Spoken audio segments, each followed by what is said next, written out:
Hello, everybody. Good morning. So this morning we have a panel proposition made by Toby Toby Young on the role of the composers in participatory music projects, and I'm very happy to be able to chair the discussion afterwards.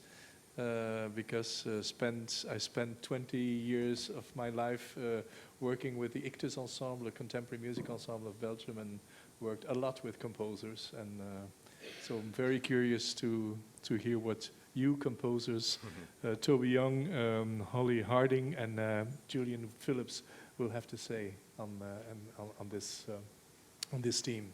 So Toby, can you maybe first tell us what your project of this panel is?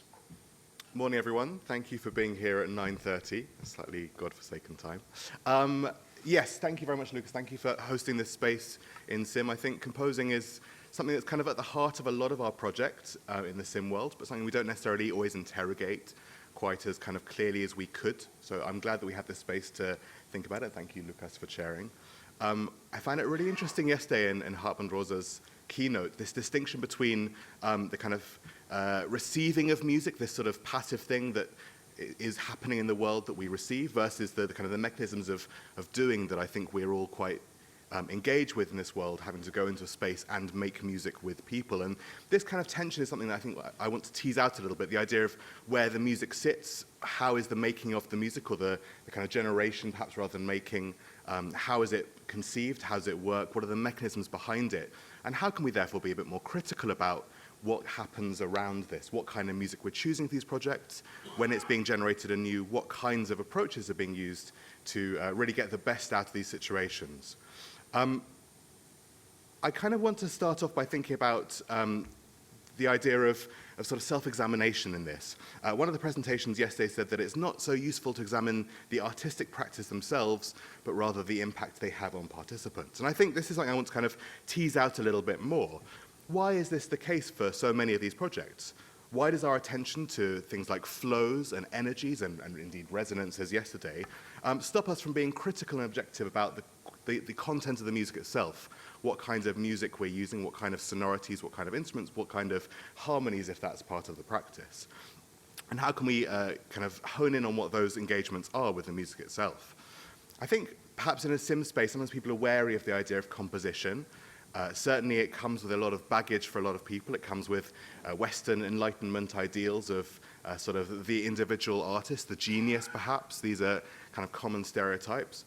Certainly in the composition department here and other institutions, we're quite far away from that in our thinking. But I think trying to connect up these conversations is quite important.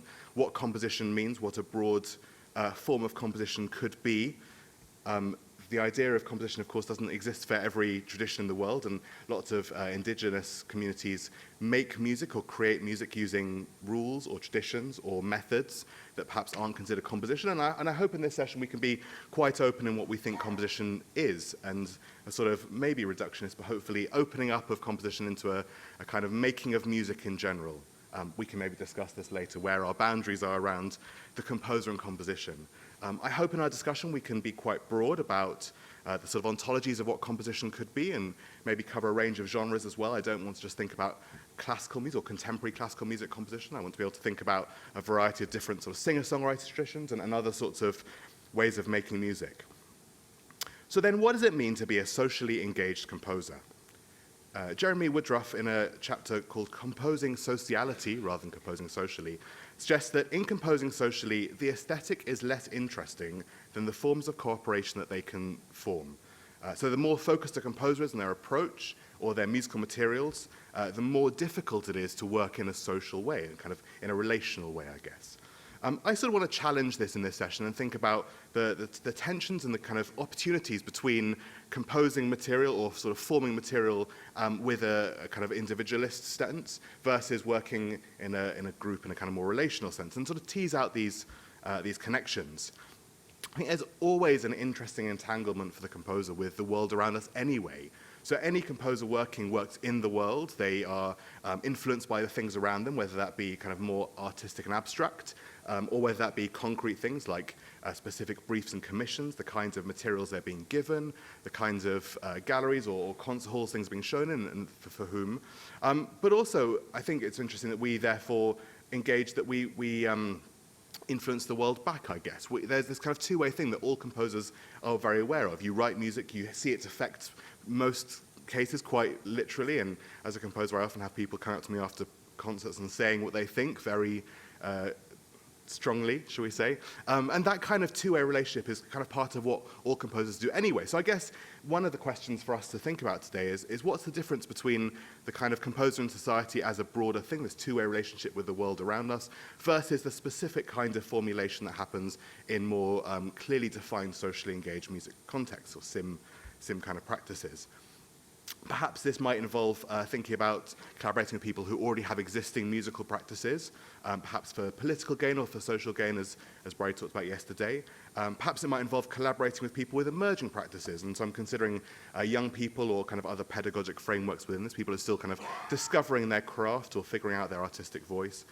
And it also can involve, as I'm going to talk about in a second, participants with no practice at all, where music is not something that's part of their everyday life, but we are engaging with them to kind of welcome them in, beckon them into the space of music making. I think for me, I would think of sort of SIMM composing or socially engaged composing as being either something that creates a specific site of maybe resistance or disclosure, something that kind of questions the way the world is put together or questions the kind of systemic situation in which participants find themselves. So that might be, for example, participatory interaction, other kinds of forms of engagement like that, or one that offers a more broad ideological critique. So, for example, subversion or negation of political norms and hegemonies, things that question the way the world is and is put together through art. The output a composer could be very wide-ranging, could involve a sort of fully notated score, maybe played by what I'm going to say professional musicians, but I'd love to kind of question the idea of professional musician later on if we have time. But also could involve activities we think of as closer to sort of facilitation practices. And I think an important thing I wanted to sort of raise in this session is that a lot of composers already do work that's much closer, I think, to facilitation than perhaps some people in the SIMM space think. And so, you know, I draw on someone like Pauline Oliveros, whose deep listening practice resonated with quite a lot of discussions yesterday, but has also been going on for the last 50 years. So just kind of connecting up some of these sort of maybe stereotypes and kind of generalizations with individual practices. In those cases, composers may be more interested in the action of a group or how music changes the world around them than perhaps a traditional sort of aesthetic effect. I'm using quite a lot of scare quotes this morning. I think that's also something that you should ask me questions about later on. One thing I also want to raise before we start talking about our own practices specifically is where the social engagement sits in composition.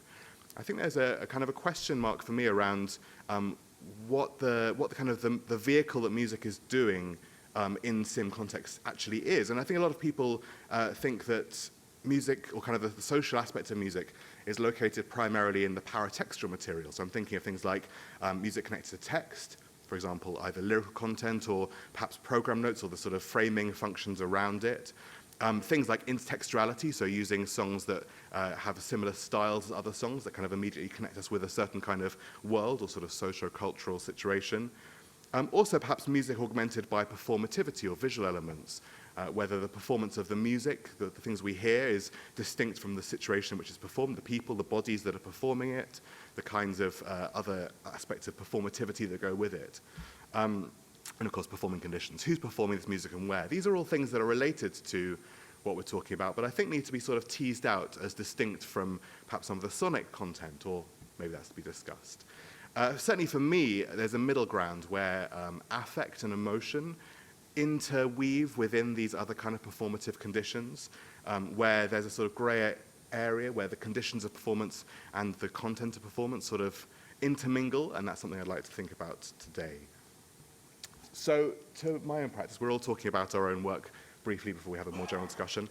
Something that really drives me in my work is thinking about the real-world manifestation of it. So, I love this quote from Georgina Bourne: politically informed interdisciplinary practice requires external social and political realms to become the arena within which art stages activities and tends to influence the real world. In other words, what we do should have real-world impact. It shouldn't just be an artistic statement. And I think there are very few instances where that happens, where you could have an artistic statement that's devoid of real-world conditions, but it also inspires me to think about how the mechanisms behind and the funding for projects I do make real-world changes. I think this also points to something a bit more subtle, which is that if we really value these artistic encounters we're making with, say, participants, then we should value the work's artistic products in the real world as well, which means sharing cultural artifacts and disseminating community works as we would any other professional music-making activity. And sometimes I think we're a bit reticent in this arena to think of the work itself, or the kind of the final outcome of these projects, as valuable and as distinct from the process, which is clearly incredibly important for a lot of our participants. I think it's also an invitation for us to think about real-world opportunities and the invitations that engaging with our kind of projects afford. And so one of my kind of test points whenever I'm devising a new project is, if I just gave the participants or the organizations the money, would they do something better than if I was engaging them in a music-making project? Which I think is my own personal litmus test. So today we're going to be presenting us three composers some different kinds of ways of engaging with compositional practice in community settings. I'm going to be talking about refugee music making. Hollie afterwards will be talking about amateur adults and environmental composition. And finally, Julian will be talking about working with children. We're all from the composition department here. We all are engaged in the kind of the broader discourse, but all of us separately have this interest and passion, and I guess want to sort of share and reflect on it. Specifically my project then. So this is a project called Journey, which happened over the joyful COVID time.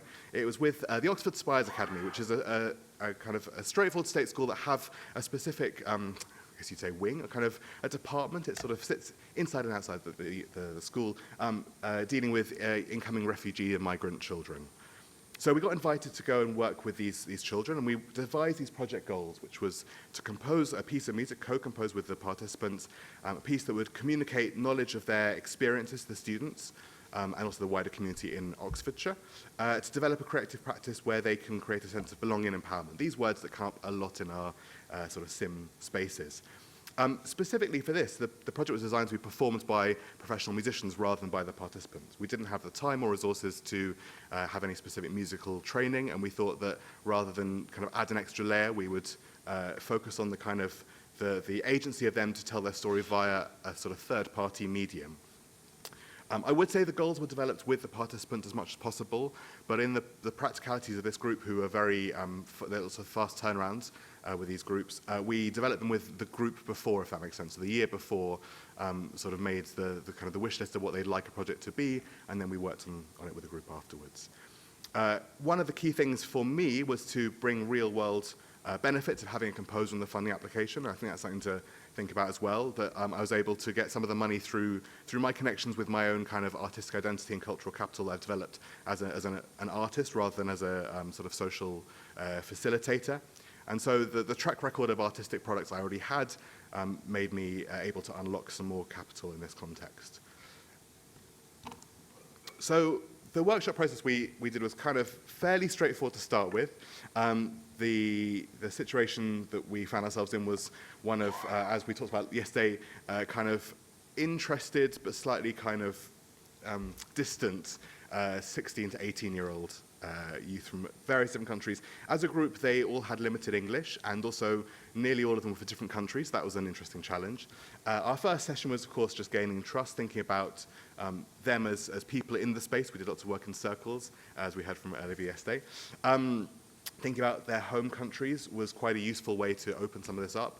We tried to avoid discussions of trauma, but thought about the positives of their home countries, things that they wanted to share, things that they were passionate about, memories they had, that sort of thing. I would say a lot of that was driven by them wanting to share these things. It wasn't something that we kind of asked them, drew out of them.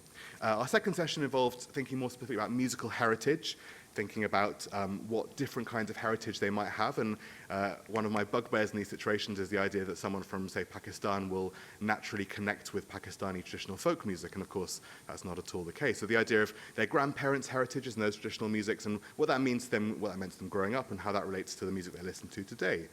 Then in the final of this sort of the initial sessions, we thought about the kind of connection between these musical genres, tropes, etc., and emotions and ideas in a sort of broader sense. thinking about their journeys a little bit, the sharing the sense of information, and this again was something that was brought about by them. And we had this idea of a basket of ideas, so a space to just throw any idea that they could start to bring towards the creative process. Thinking about Bridie's comment yesterday about the politics of listening, I spent quite a lot of time trying to work on finding a shared language to talk about listening. I think we as practitioners are often quite aware of what sounds make us feel certain things or how to articulate our connection with certain sounds and feelings. And without that kind of vocabulary and oral analysis skill kind of inbuilt into their way of hearing and their way of listening, there was always going to be a communication gap. So trying to work on that specifically. The next sessions were slightly stymied due to a little thing on the right, which we all know about. So we had to take them online, which was very problematic. And I won't talk about that too much now, but just something to be aware. We wanted to focus on real-world skills as part of this. So teaching them sound recording skills and design skills was really important, using their soundscapes around them, but also teaching them how to research for soundscapes from their home countries, to be able to start to weave together different kinds of sonic properties that maybe spoke about the things they wanted to communicate about their stories.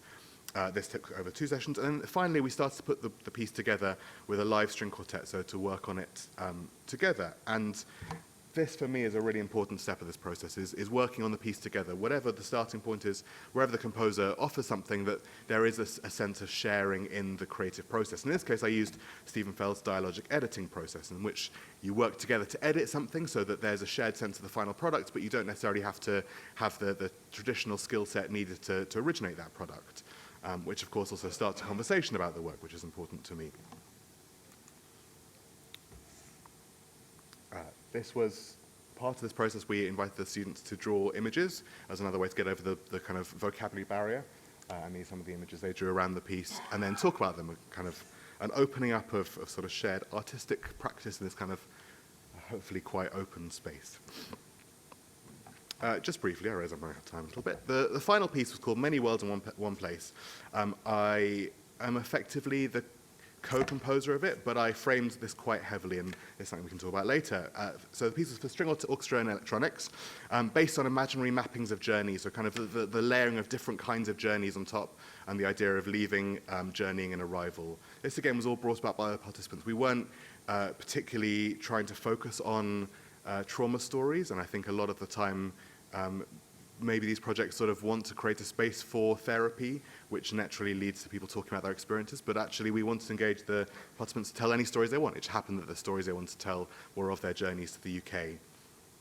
I think the stories are a form of action, and I'd like to add that later, but maybe not so much now. So I would say that I structured the piece pretty heavily, taking the material from this basket of ideas, taking the kinds of inspiration that the participants brought, and the specific requests in some cases for certain kinds of melodies or certain kinds of sounds to be used. I started to weave together everything we had and kind of formulate it into a satisfying musical piece that could be presented through the medium of this professional orchestra.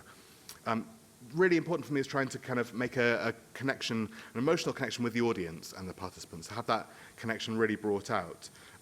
There's a really complicated question around what material is chosen to do that, and so there were times where I would choose some material over others because I thought it would have a more immediate and direct effect on an audience, and that's part of my own practice and training as a composer, to think about effect and communication. But that also meant leaving some material behind that would perhaps be less satisfying for me musically, and that was a big kind of emotional tussle for me.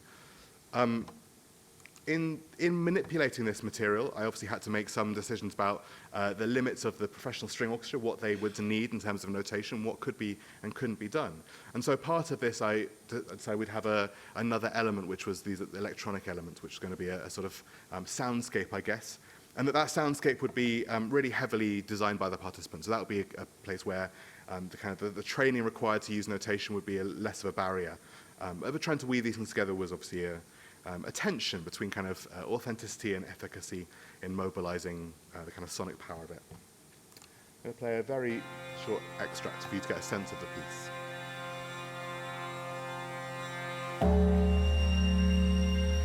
In the temple, there exists a bell. People believe if you ring the bell, your biggest dreams come true.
In my country, they have a lot of gardens of fruits.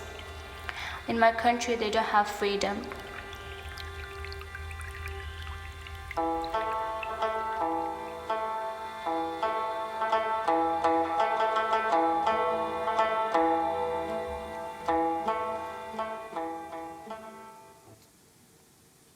So you can hear the kind of combination of this sonic palette from, in this case, it was somewhere just outside of Pakistan, rural Pakistan, then going into the rhubarb, a sample we actually got from one of the participants' parents that we recorded, all kind of intermingled around this quite kind of, I guess, filmic sort of underscore here. I'm being told I haven't got much time, so I'm going to just quickly flick through reflections, then we can talk about this more later on. Really important to me was sort of where my agency sat in this, and we can talk about that a lot, but I think the kind of key takeaway for me was to not be ashamed of my agency in this, not to be ashamed of my position as gatekeeper, but trying to use this role effectively in facilitating activities in a productive way. I'm actually going to flick just to the last slide, which is, in this particular instance, I felt that I was, rather than a kind of painter, I was a photographer.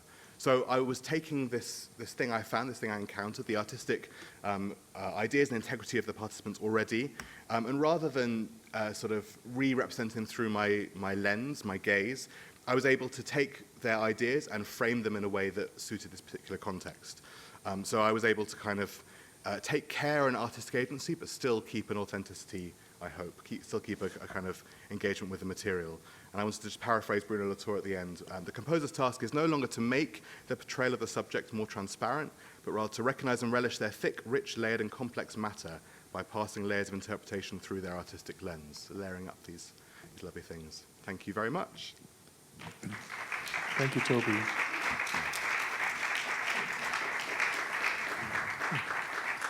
Thank you, Toby.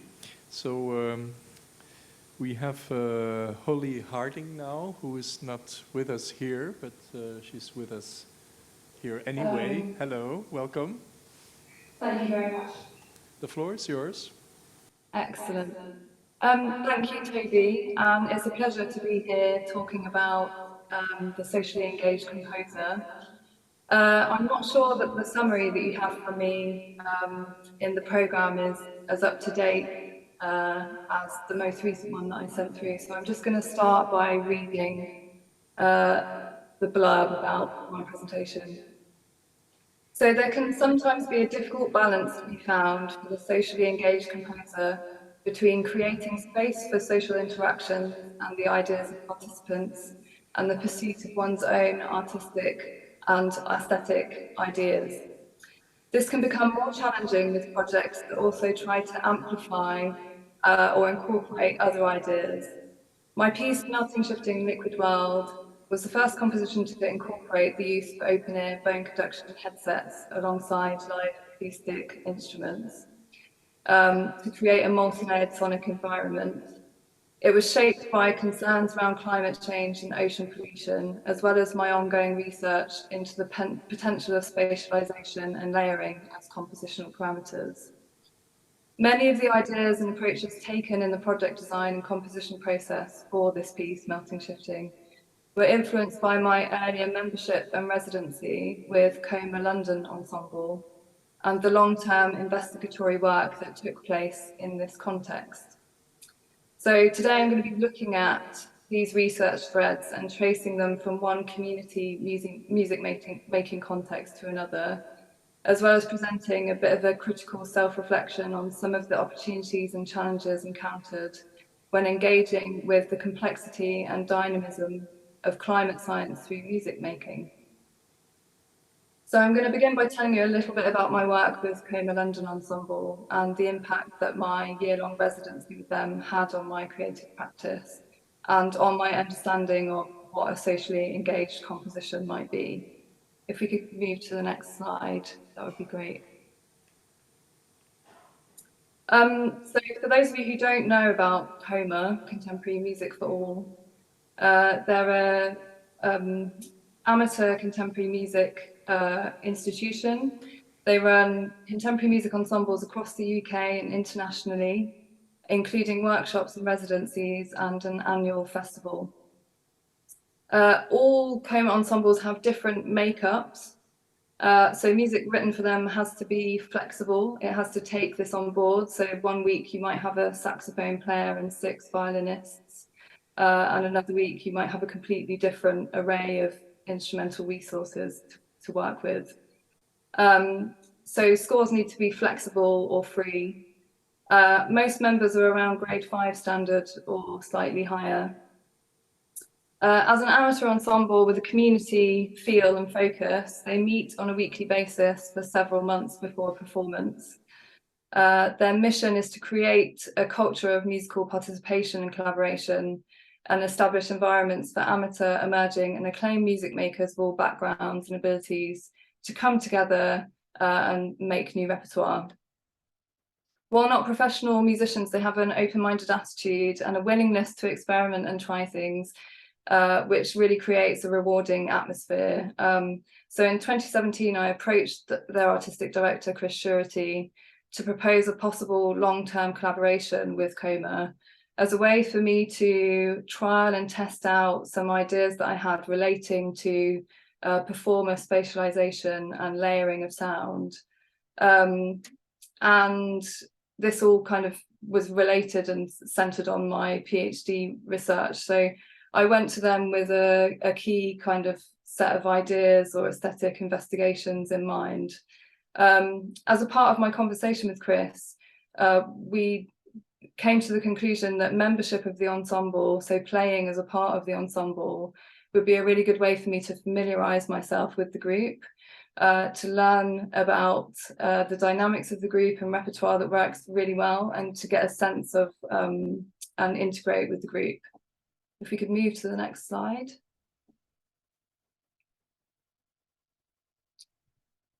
So my membership of the ensemble, i.e. playing alongside them as a second violinist for a year, allowed me to understand the social importance of Coma to its members.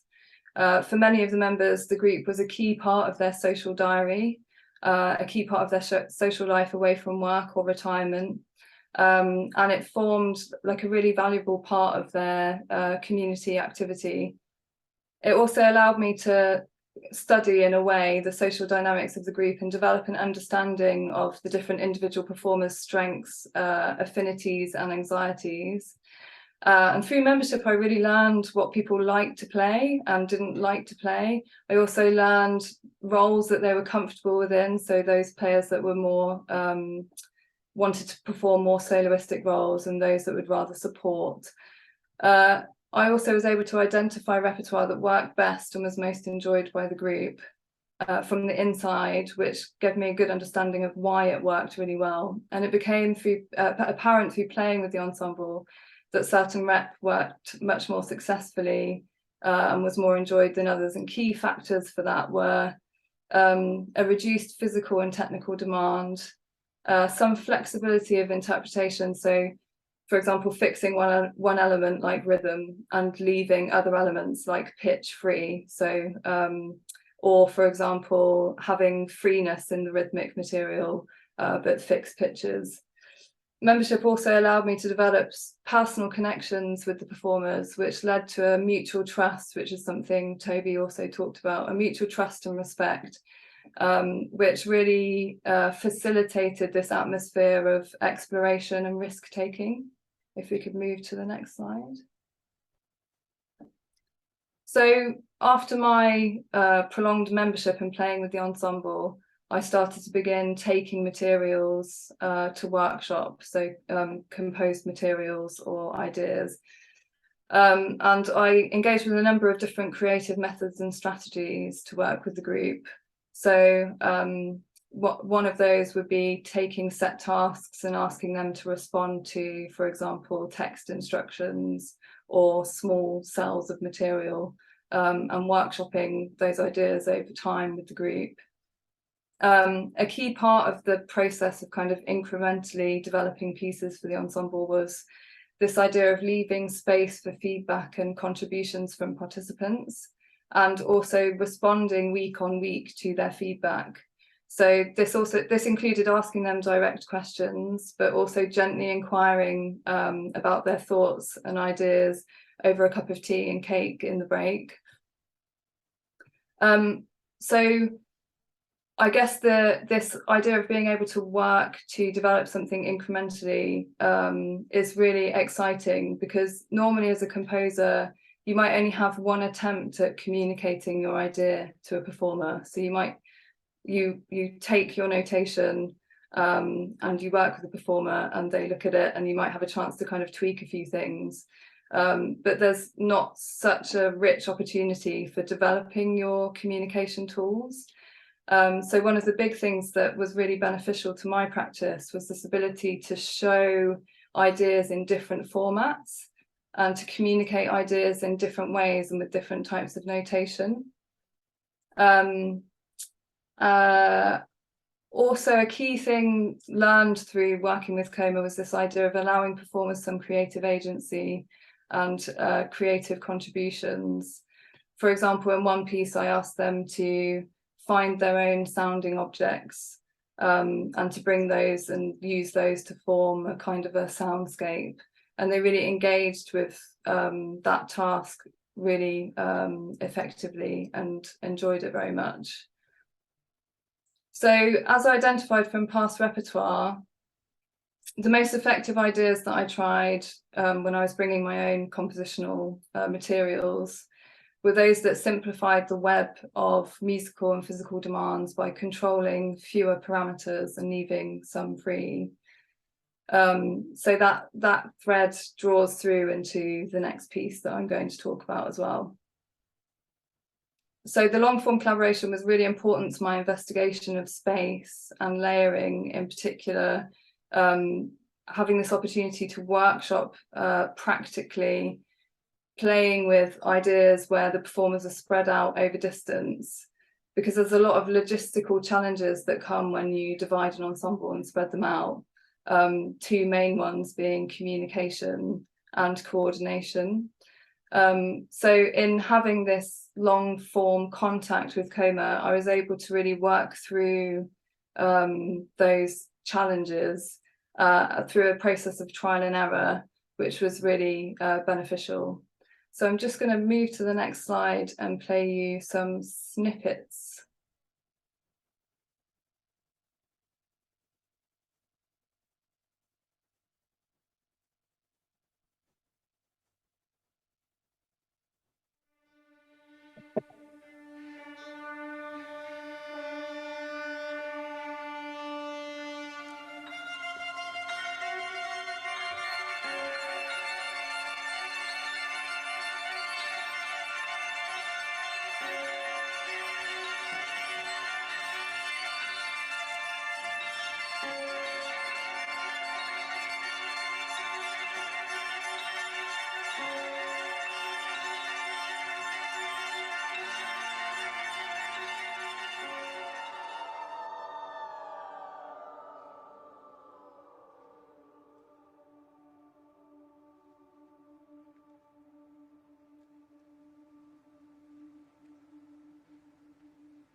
So there were three pieces shown there.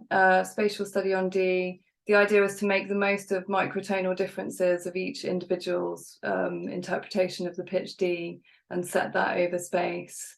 230 strings was compressing the performance space onto one instrument and exploring the possibilities there. And then the final extract was a piece called 5 Landscapes for Voices. And that was written later, but it draws on some of those ideas that I mentioned. So taking one parameter, so writing some material and removing the kind of metronomic elements to create multitudes of the same type of sound. So I'm going to draw some of these threads through to Melting Shifting Liquid World. This piece was strongly influenced by my time working with Coma. It was premiered in 2019 at the National Maritime Museum and was the final work of my PhD research. I've mentioned already that it incorporates different layers of sound and uses open-ear bone conduction headsets alongside live instruments to play with immersion for the audience and to play with where sounds happen, whether they're very, very close to the audience member, delivered through the open-ear headsets, very far from the PA or all around. The piece explores themes of climate change and ocean pollution, and the socially focused themes are incorporated through various means, through the use of field recordings from the natural world, through the sonification of satellite data, specifically ocean warming data from Copernicus, through the costume design, the venue choice, and through the use of a poem, eco-political poem by Maura Dooley. And obviously there are also narrative and programmatic elements that I incorporated in the composition process as well. So my membership with COMA led me to create really specific conditions. I'm sorry, Hollie, to interrupt you. Yeah. You passed your time. Oh no. 7 minutes already. So I'm sorry. Can you please round up, and so we can give the floor to Julian first, please. Yeah, of course. So just in summary, I think maybe the most provocative things are my further reflections on the eco-political work. So if we could just go to the second to last slide. The next slide, yeah. So my findings from my work with COMA and on building the collective for the work, Melting, Shifting, Liquid World, really show the importance of developing a strong project collective and the importance of developing an incremental shared understanding of socially focused work. I think there are some challenges around the framing of eco-political or socially focused works, and I found with Melting Shifting that it was perhaps pigeonholed within a kind of a catchphrase or a gimmick of being eco-political. And that meant that some of the other threads that were informing the composition and design of the project whole were kind of overlooked. And I feel like that can sometimes reduce the impact of the reduce the social impact. And then the other thing that I've read since completing this piece is a fantastic article by James Saunders called No Mapping, where he talks about the challenges of mapping, for example, climate change data onto sound, and how there's an inherent artistic bias of the interpreter, which prevents it from having the impact that it would normally have. I'm sorry, we've skipped out a lot of material there, but I need to hand over to Julian. Thank you very much. Thank you.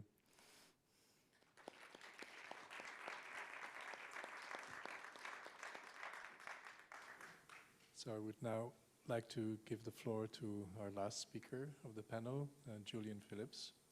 Welcome. The floor is yours. Thank you very much. I'm sorry not to be there with you in person, a combination of a terrible cold bug and an inability to get the train in. I'm going to talk in the next 10 minutes about this project that we've developed at Guildhall called Henny Penny, an opera for primary school context. And we don't have a huge amount of time, so I'm going to start by just giving you a whistle-stop tour, if you like, of my own creative context for developing a piece for primary schools. If you go on to the next slide. Thank you. I would say my whole creative development as a composer has been shaped by the question of how you make work that is socially engaged, particularly in theatrical and operatic contexts. And I think I've made two kinds of pieces looking back over past decades, either stage pieces that are aiming for a broad, what was termed at the time family audience, like this Farjak Poor, a children's opera I developed with the opera group that we did on tour around the country, based on wonderful books by S.F. Said. If you move on to the next slide. Or theatrical projects which aim to do that as well, but have a very strong participatory element. And this youth opera night crew was created at Glyndebourne Festival Opera, and involved, youth orchestra players in the pit, about 60 young people on stage, and had a very ambitious education project built around it. If you could go on to the next slide. The most recent opera, a bit like Varjakpur, was How the Whale Became, which was also a children's opera aimed for family audiences. Next slide, please. This Henny Penny project came out of actually a modern languages research program launched by the University of Manchester, Cross-Language Dynamics, Reshaping Community. That's rather a dense slide, I'm afraid. But the crucial bit is at the bottom, that one of the strands in this modern languages project was a translingual strand with the provocation of thinking about how operatic forms can transcend languages and convey meanings in different ways. Crucial bit of text at the bottom. Composers working with ancient and invented languages, multiple languages, and the dissolution of language. Translation is key to understanding how music creates translingual communities. Next slide, please. Here's the opera that I created with my colleague Stephen Place for Guildhall, in fact, and it was written for the opera course at Guildhall, and drew in the Guildhall Symphony Orchestra and students from production arts, actors from the drama course. And it was an ambitious, large-scale piece for the main stage based on Chaucer's Merchant's Tale, with a libretto written by Stephen Place in Middle English, probably one of the first operas to try and do that. But it was absolutely an opera that was engaged for a kind of broad operatic audience, but very much conceived in a holistic way for the reality of a lively cross arts conservatoire like Guildhall. Next slide, please.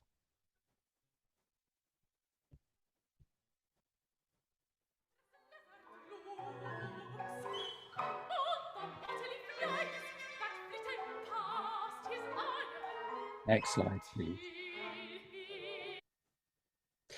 Those are the research questions that we embedded in that project, which are perhaps less relevant for the discussion today, but it was very much thinking about language, text music dynamic inside opera, and how that we can provoking people to think about language in opera in a different way, because in a way of the uncanny sound of the Middle English. Next slide, please. But I was very struck through the research program at Manchester by this.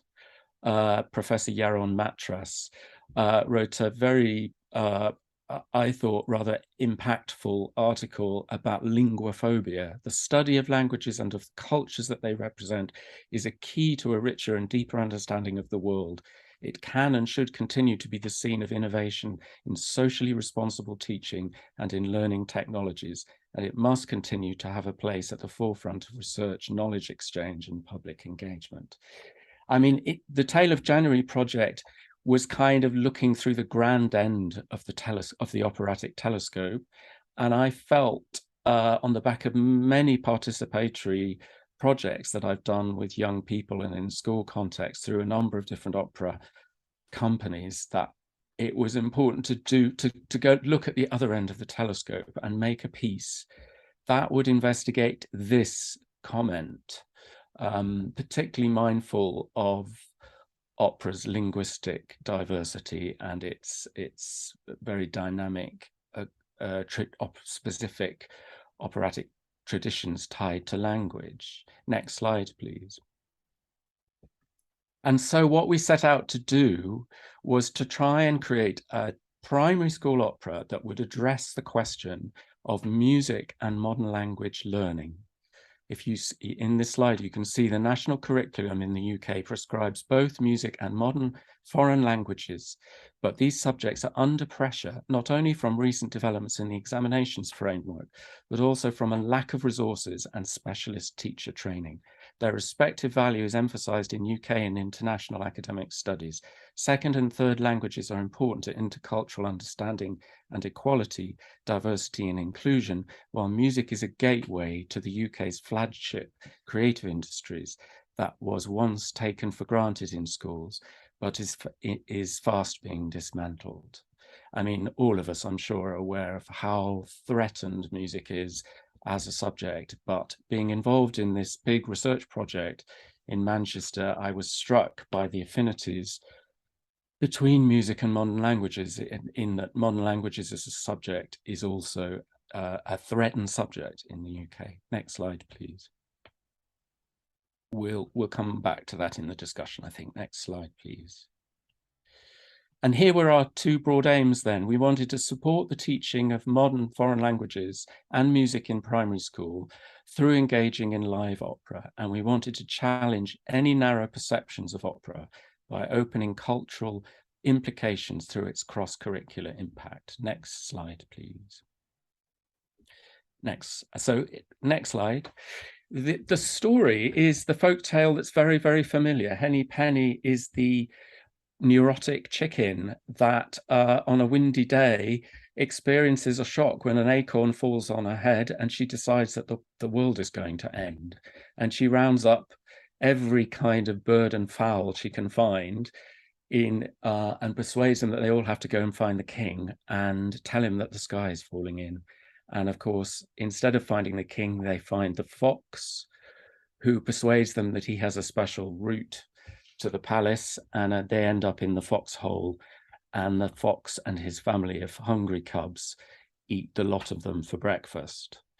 And you can see here the way we conceived this project. My colleague, Professor Stephen Place, wrote the libretto in English, and then I don't know if you can see that you can see on the left the English libretto and on the right the French.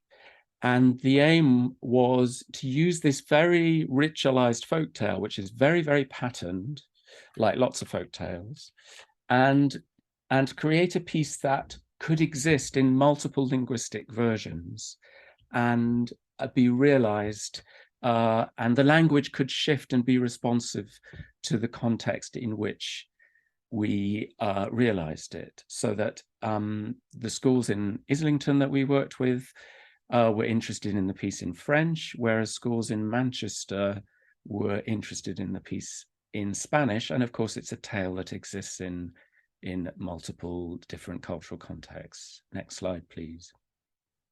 Next slide. The piece, I haven't got very much time to go into this, but it's a notated piece, but a piece that was shaped by a process of workshopping, which resonates with some of the discussion so far. But the model for this was based on two very formative projects I did with Welsh National Opera. And it's the notion of creating a kind of 20-minute show, 25-minute show, where you use a couple of operatic voices, a few players, and you build the piece in a school context, and the primary school children become the piece. They're a chorus in the piece. They play individual characters, and it has a kind of immersive effect. Like Toby's project, this project has been very heavily affected by COVID because we weren't able to roll it out because of the COVID pandemic. And instead, what we've been doing is using that time to build digital resources for the project. So we have a full animated film version of the opera and a rich set of supporting resources for schools. And we're just in the process of planning taking it out into the schools that we first engaged with. Next slide, please. You could scroll through these score extracts. In the interest of time, we'll just move on.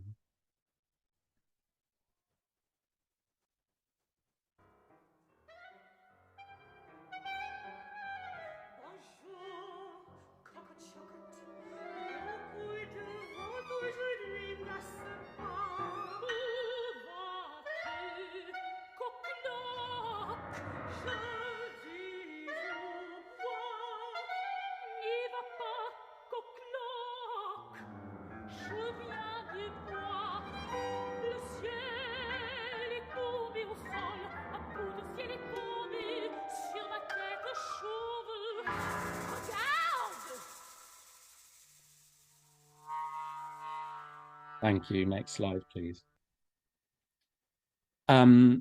So you can see from that the piece is scored for piano, violin, clarinet. What you saw there was the lockdown recording that we did during COVID to create a karaoke version of the piece, but also learning videos for the children participating in the piece. And what you see in front of you there is the song that the children sing, What Happens When the Sky Falls In, or Que faire si le ciel tombe au sol. And I'm going to finish by just the rather optimistic experience of realizing this, the first workshops that we did on this project. I think I've always felt profoundly as a composer that I want to be working in the same way that I would in any other context when I'm in a school environment.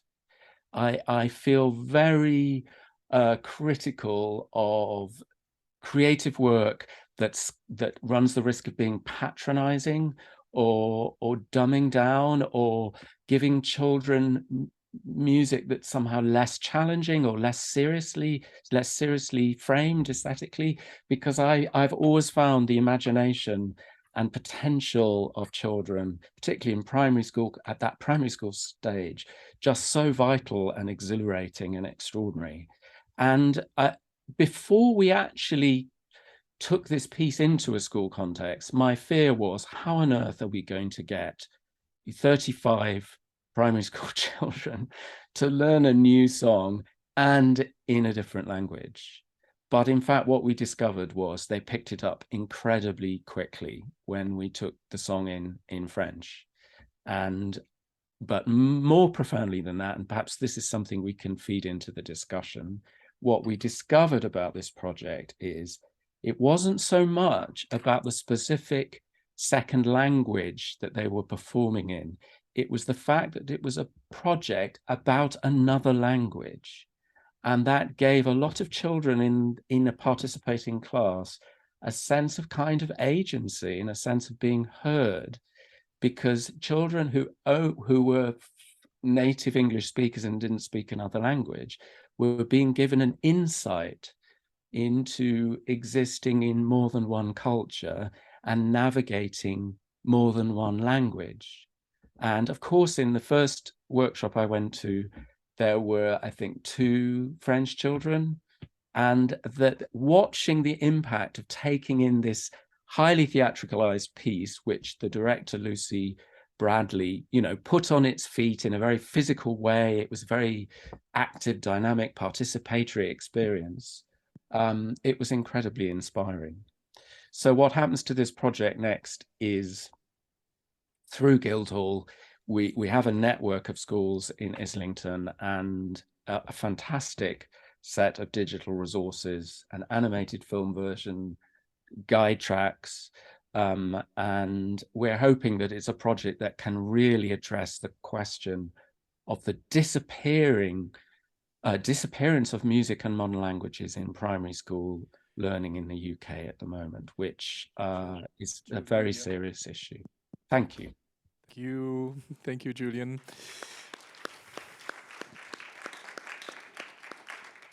I was ready to intervene and police you, but we have half an hour left to look at certain questions, remarks. Maybe let's start with one idea that I had listening to the three of you. Well, first of all, what I was especially in this context listening to how composers can play a role in co-creating with participants in social and community projects. And not all of the presentations were about this, and some of it were, and so I would like to focus on this aspect of the work and of the research that we're involved in. And the question I have, and I would like you to invite the three of you to look at, is the time that is needed. If you want to co-create, co-compose in the different ways that this can be done. You mentioned it, Toby, and also Hollie, very much that the time that you get to do this work is really quite essential. So, maybe Toby, can you say? So I guess time and labor are two things we could kind of take apart. Certainly with the things that I do in these contexts, I try and think much more of them as sort of based around workshop programs. And so Julian mentioned the idea of a kind of educational program around things.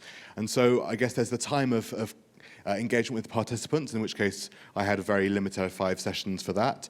There's also the time of writing it. I spent quite a lot of time around that, reflecting on the work and then composing it as well. And there's also the time and labor that goes into devising these things and formulating the relationships, both with participants, but also with the institutions that are going to allow us into these spaces. So, you know, Julian talking about building relationship with different schools and the funny applications, all these sort of things. And I guess that the takeaway from me is that it just is a very, very time intensive process. And I guess that the kind of how it relates to the rest of our performing practical lives, and also in terms of teaching, is sometimes a little bit messy. We have to kind of work around other commitments, and sometimes is not so ideal, but definitely an interesting provocation for us as composers. Hollie, can you intervene on this? Yeah, I think it's really interesting thinking about, I guess, the findings from my personal experience with that long-form contact with a group really creates a very strong connection between the composer and the performer, and facilitates a lot of experimentation and risk-taking, and it's really, really valuable. And that's kind of at odds to how quite a lot of commissions are conceived, and at odds with professional constraints like economic constraints of money, of working with professional ensembles. And it's just quite interesting because I think socially focused work really does require this essential ingredient of time, and it's so often challenged by economic constraints, or the other challenges of our work of kind of earning enough money to pay the rent, etc., etc. So yeah. And besides time, I think many of us see composers as loners, no? People who work at home on their composition, and although this is in reality not, in many cases, not the case, fortunately. Jonathan Harvey, composer from this country, worked with my ensemble, with Ictus, and visited us many times before starting to write the music. And that's Hollie also mentioned this in her work with Coma, that it's also been anyway very important to meet and know the performers with whom the piece was created. Julian, do you have any remarks concerning that aspect?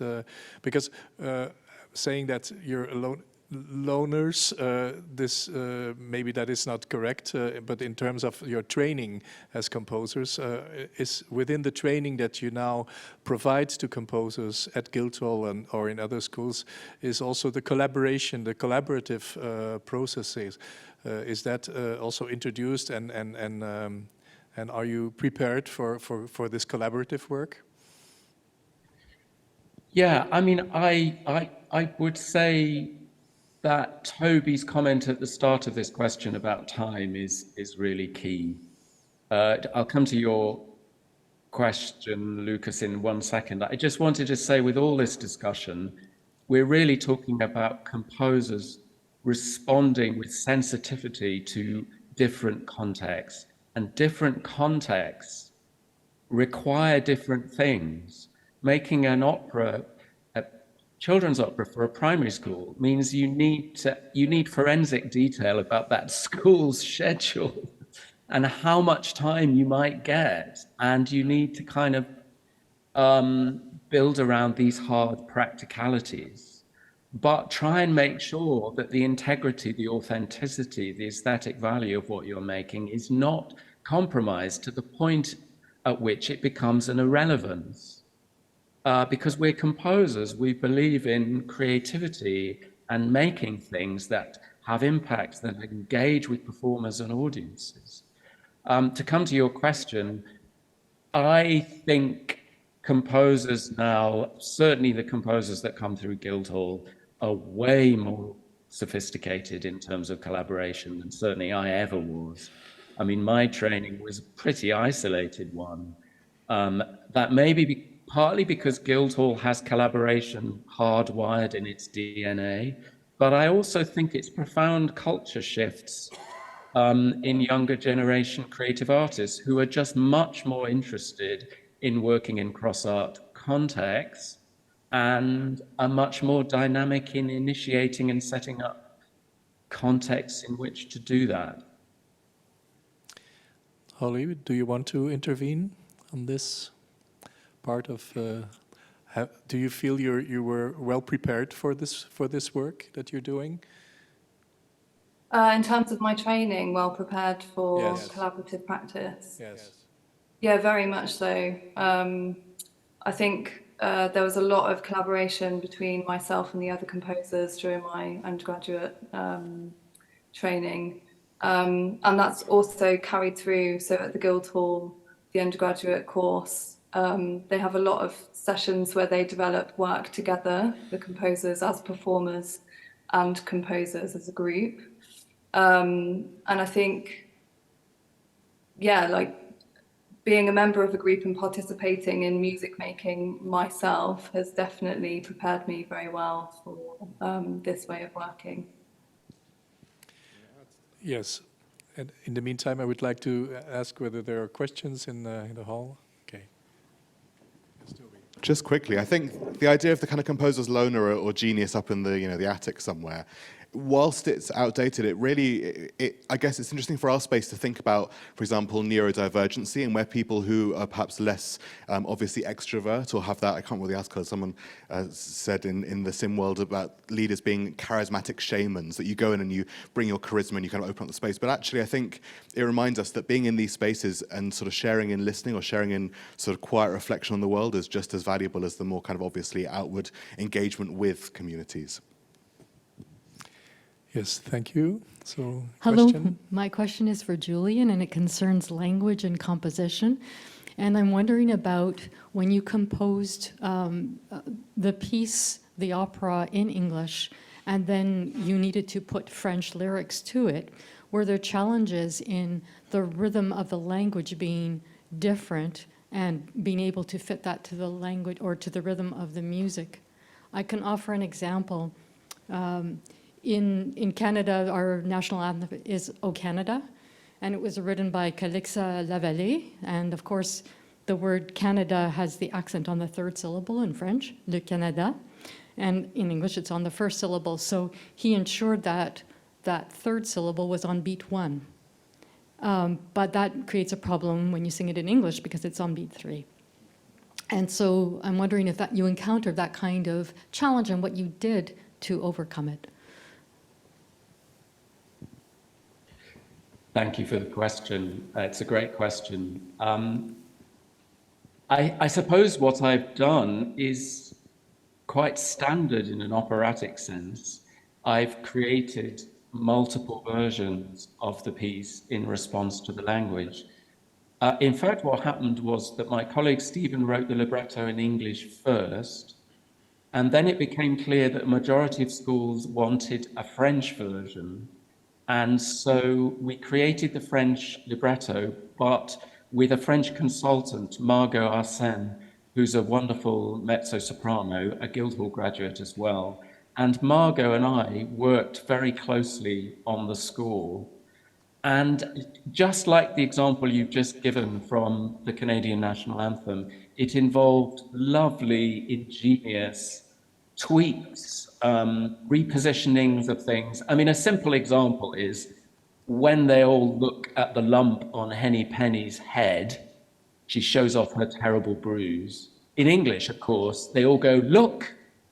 But in French, of course, they go, regarde. And so it's meant a score with multiple staves, with variants. And very strangely, recently, we recorded the English version, which was something we haven't done. And I realized how much my brain as a composer had become attached to the life of this piece as a French chamber opera. And I found it quite difficult to go back to the conception of the musical material being in English. But we now have a version in German and we have a version in Spanish coming. So for me as a composer, I suppose I end up thinking of this piece as existing in 4 variant versions. Thank you. I would like to I would like to propose a question coming online. So also inciting other people to ask questions online. From Pam Bernard, she's participating online from Egypt, and it's a question to Toby. And reflecting on your project experiences and insights, how can interculturality play a more central role in teaching, facilitating composition, and in rethinking socially engaged making with music and music education? Really interesting question. Thanks, Pam. Egypt, gosh, it'd be nice. One of the real challenges to me was how to encapsulate musically some of these different cultural aspects and musics without being reductionist and without kind of universalizing. But equally, I had to go through and find sort of threads that could be tied together. So, for example, harmonic threads, finding certain kind of minor sixths and minor sevenths that are across various different kinds of pitch groups or kind of scales or harmonies. And we actually at Guildhall do try and use some of this in our teaching. So, for example, Hollie and I co-taught a session with the undergraduate composers, thinking about what pitch means in different contexts, and starting off with kind of pitch as a Western ideal and kind of construct, and then moving into different sorts of ideologies around it. And I think finding those spaces to really kind of critically and thoughtfully unpick different sorts of musics in a shared space could be a good start. But it's a really interesting question. Yes, we have a question of Bridie. Thank you so much, Toby and Hollie and Julian. It's Bridie Bartlett from Australia, here in the UK. Thank you so much for your presentations. I really enjoyed listening to your works and really enjoyed your own personal reflections on the process. Given that we're talking about co-composition, I would love to actually hear about the reactions and reflections of the participants and communities you were working with. What did the young refugee children think about the work you'd created? Toby, I'd love to hear what the coma musicians thought about Hollie's work. Julian, you talked about the agency the children felt. I'd love to hear a little bit from their perspectives, if possible. Thank you. Who would want to react?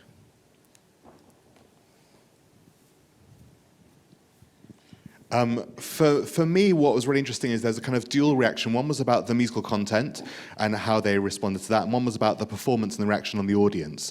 So the second one's perhaps easier, which is that to see an audience engage with their stories via this musical work in a professional context, in a big audience, kind of big concert hall, was incredibly exciting. They were really grateful for the opportunity and were all very vocal about it. The more complicated one for me is writing in I'm going to say broadly, kind of contemporary Western style of music. Some of the participants found engaging with that quite difficult because it wasn't part of a vernacular that they were used to musically. And so the idea of writing for them or with them versus writing for the audience, who I knew were a kind of typical orchestral music audience, pose some problems, and so trying to have the conversation with the participants about the reason I'm doing this thing in this moment is so that someone in the audience might feel like this, and I'm really interested in that kind of semiotic kind of conduct, if you like. And it posed some problems initially, and I think what was really interesting is when we were doing the kind of the outduction at the end, is a lot of participants were quite actively vocal in how happy they were to see that happen and how unsure they were before, but that really does pose a problem for this kind of work for me. I have a question here from a composer, Katie Milligan, from Australia, but I think she's in Germany. It's a question to Hollie.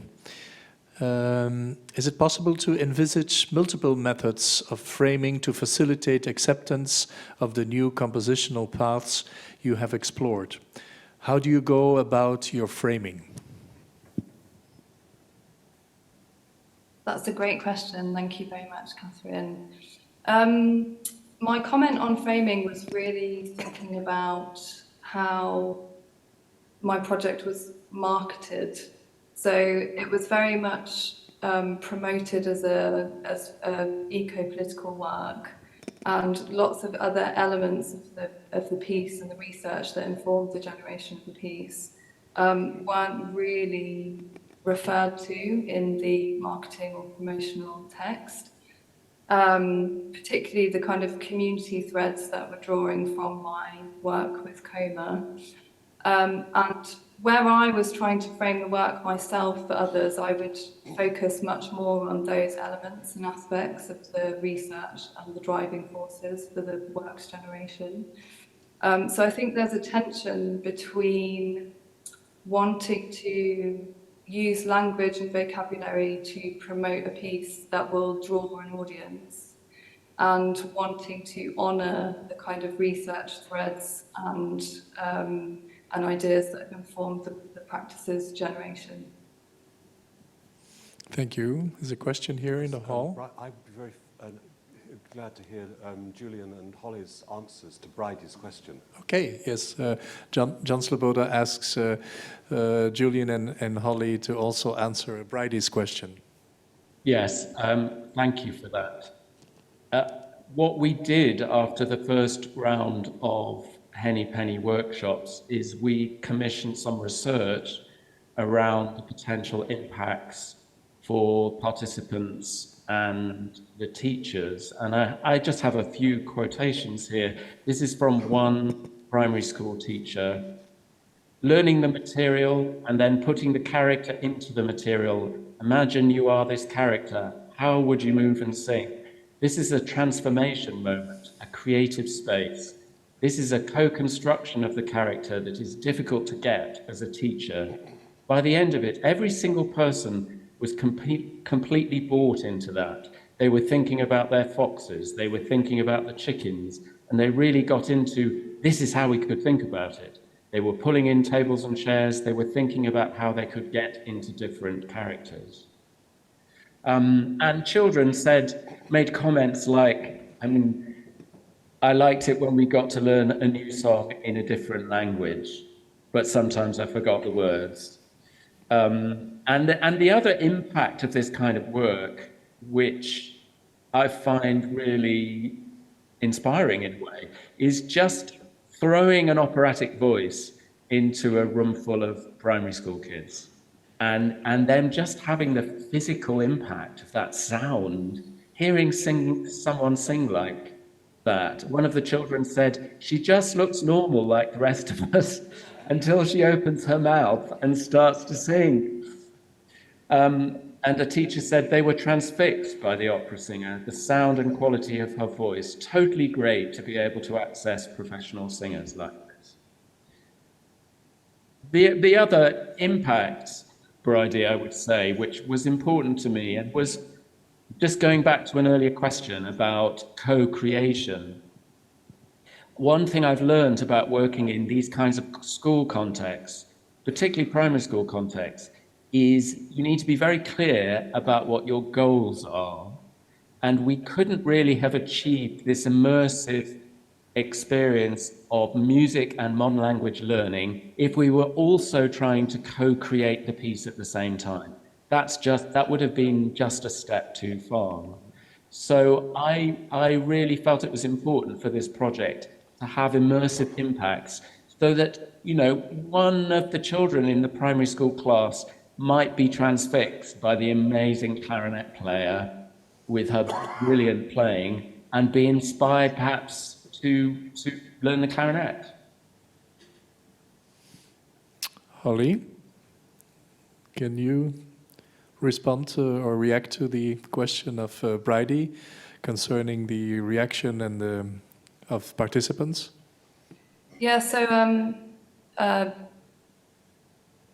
sorry, there's a slight echo and it keeps cutting me off. So obviously I had long-term contact with the group, so we built a really good rapport, and they were able to kind of give me feedback on work as it was evolving, which had a lasting effect on the final outcomes and performances. So I think they were really pleased with the final pieces that we made together, and could really trace their influence through from conception and workshop to the final pieces that we made. So, and also, you know, I worked with them repeatedly, kept going back and working with them and developing more pieces. So I think that's a very good sign. Do you have other questions? I have a question, if that's Yes. okay. I don't see any other hand. Oh, there's one hand there. Sorry, I will defer. Two hands.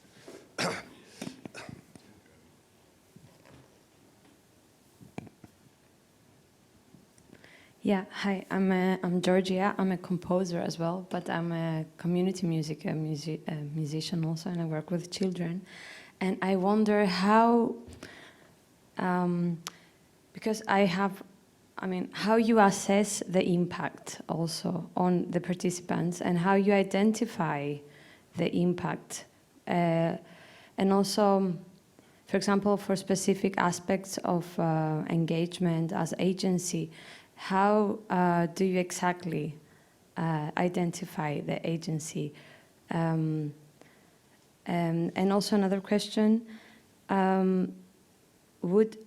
is compromise in composers really a problem, or is it also a challenge to open the structures of composition and let the participants also really co-create and go beyond the forms of contemporary, more contemporary music?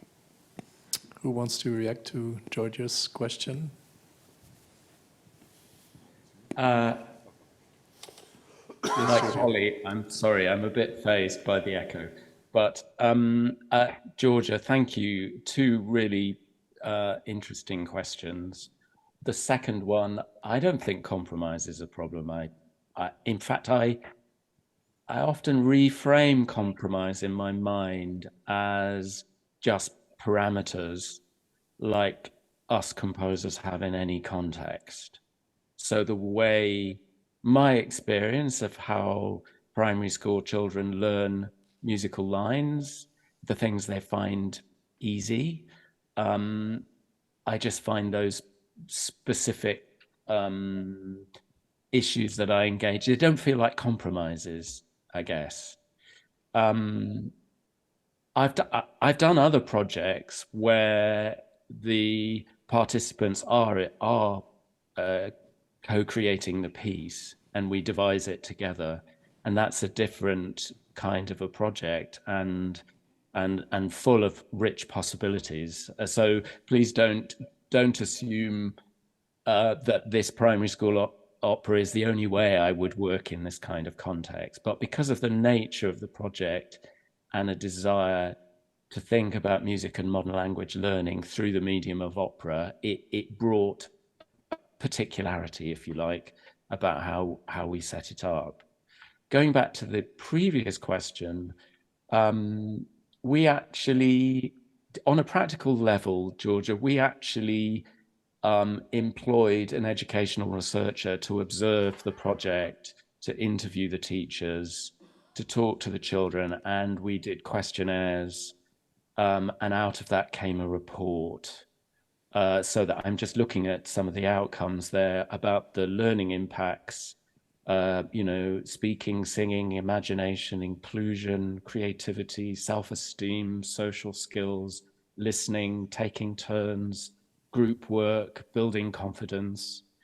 From my personal point of view, I think on a sort of grassroots level, it's really important to understand. I feel it's really important to understand the reality of the context and to build good rapport with the teachers in the school, to particularly those teachers delivering, you know, music or modern languages provision, and to really get some knowledge and insight into the challenges of the context, and to try and work in a very sympathetic way with the way a particular school might function. Obviously, every school environment is different. And so there's a need, and also this primary school opera only involves 2 singers and 3 musicians who've got a rapport. They're like a performing company, and they build up a kind of resilience and an adaptability and a flexibility in terms of realizing the piece in different ways depending on the context. The first question, the methodology question, maybe is one for over coffee rather than here. The second one about agency is interesting for me because I also work in a theatre company where most of my work is about communication and kind of shared goals.